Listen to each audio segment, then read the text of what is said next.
अरे सैला भरे हुए घर में मोती।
असंख्य दौलत की मालिक है, लेकिन फिर भी महाराज दुखी रहती है।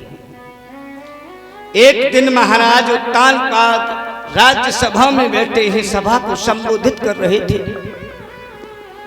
लेकिन मन सभा में नहीं लगा। महाराज का चेहरा उदास था। सभा छोड़ करके महाराज जब अपने घर की ओर चले हैं, महारानी सुनीत ने अपने प्राणनाथ को आते हुए देखा है, आसन प्रदान कर दिया। हाथ जोड़ करके कहा, महाराज आसन ग्रहण करो। महाराज आसन पर बैठ जाते हैं। सुनीता जल लेकर के आती हैं, महाराज को जलपान कराया। जब देवी सुनीता की नजर महाराज के चेहरे पर गई है, कहने लगी है, महाराज हमें ऐसा प्रतीत होता है या तो कोई याचक दरवाजे से विमुख लौट गया है या राज्य में कोई घाटा लगा है। आज तक हमने आपके चेहरे पर ऐसी उदासी नहीं देखी है। आखिर इस उदासी के पीछे कारण क्या है? उत्तानपाद कहने लगे हैं, देवी जो दुख हमें सुख की नींद में सोने नहीं देता है, हम चाहते हैं देवी वो दुख हम तक सीमित रहे तो अति उत्तम है। क्योंकि मैंने अपना दुख अगर तुम्हें बता दिया तो जो दुख हमें सुख की नींद में सोने नहीं देता है, वो दुख तुम्हें भी कभी सुख की नींद नहीं सोने देता है। सुनीता कहने लगी है, प्राणनाथ पति और पत्नी सुख और दुख के जीवन साथी होते हैं। याद करो महाराज, जब अग्नि को साक्षी मान करके हमने 7 फेरे लिए थे, कसम खाई थी कि हर सुख में हर दुख में हम एक दूसरे का साथ देंगे। महाराज सुख में हम तुम्हारा साथ देंगे तो प्रभु दुख में तुम्हारा साथ कौन देगा? सुख का जब आनंद हम ले सकते हैं तो दुख भी तुम्हारे साथ भोगने के लिए हम तैयार हैं। महाराज बात बताओ, बात क्या है? उत्तानपाद कहने लगे हैं, देवी जानना चाहती हो तो सुनो, दुख का कारण क्या है?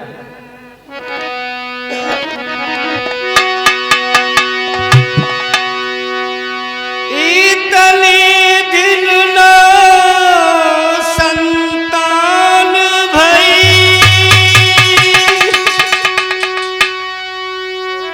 दुनिया सब हंसी उड़ाती है।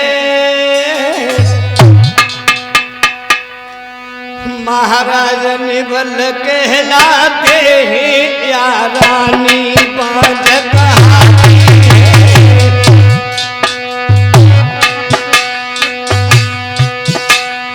महाराज निबल कहलाते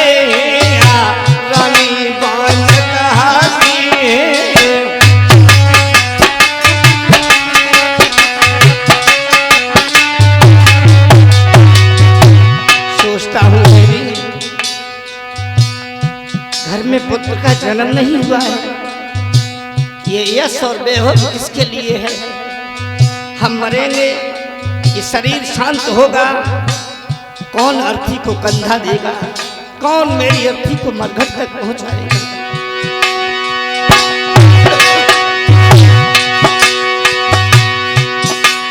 ये राजपाट धन धाम प्रिय सबही के काम दिखाते हैं।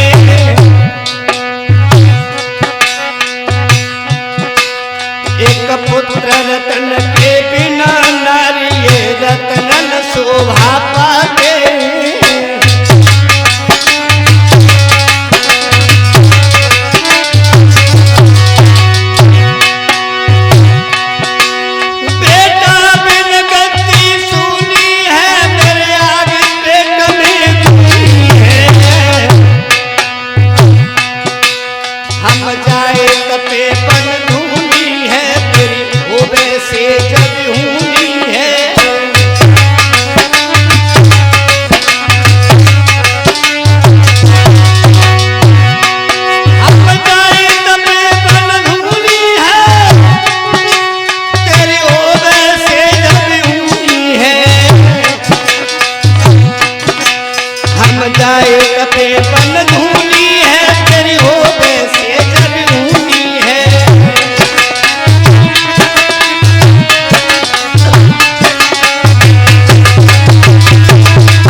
देवी, सोचता हूँ मेरे न रहने के बाद में मेरे राज्य का उत्तराधिकारी कौन बनेगा।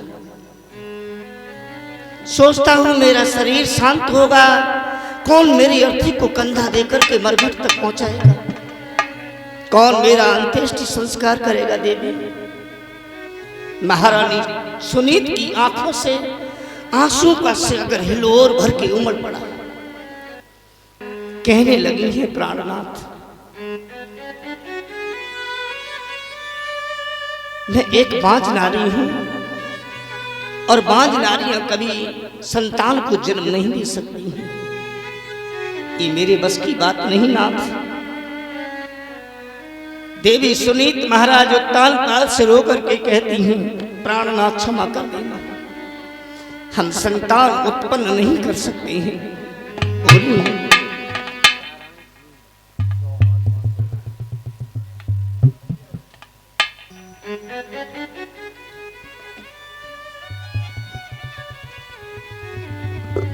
साथ में ही माननीय श्री नारायण सिंह चौहान, जिनकी तरफ से 501 रुपए की मुद्राओं के द्वारा सम्मानित किया गया है, और साथ में ही माननीय श्री उदयवीर सिंह दूधिया गदाई पर निवासी जो कथा